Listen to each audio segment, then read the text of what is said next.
आज बनले होते माझ्या मोदकासाठी छानसे मोदक आणि मोदकाने खाल्ले बरं का आणि आवडले पण. तर प्रोसिजर बघूया आपण. हा कोकोनट घेतला मी, फ्रेश नारळ घेतला, त्याचं वरचं जे ब्राऊन कलरची स्किन असते ती काढली.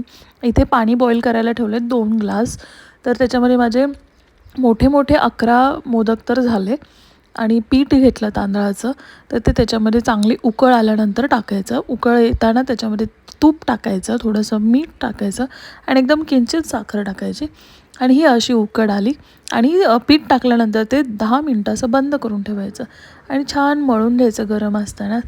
आणि अशा छोटे छोटे पुरीच्या आकाराचे बनवून त्याला अशा छोट्या कळ्या काढू शकतात. ज्याला हाताने करायचं त्या हाताने करायचं, नाहीतर साचे तर भेटतच आहेत. मी तर 3-4 वर्षानंतर आज मोदक बनवले आणि ते स्टफिंग थंड झालेलं पूर्ण त्यात भरायचं. जेवढ्या साईजचं बनवायचं आहे तसे बनवून घ्या आणि वाफवण्यासाठी ठेवूया. तर अशा प्रकारे मी मस्तपैकी मोदक करून घेतले. तुम्ही केलेत की नाही ते कमेंटमध्ये सांगा आणि व्हिडिओ आवडत असेल तर नक्की लाईक करा, सबस्क्राईब करा. आणि मी त्याच्यावरती तूप टाकून मस्तपैकी मोदक सगळ्यांना सर्व केले. सगळ्यांना आवडले आणि निम्मीनी पण खूप एन्जॉय केला. बाबा.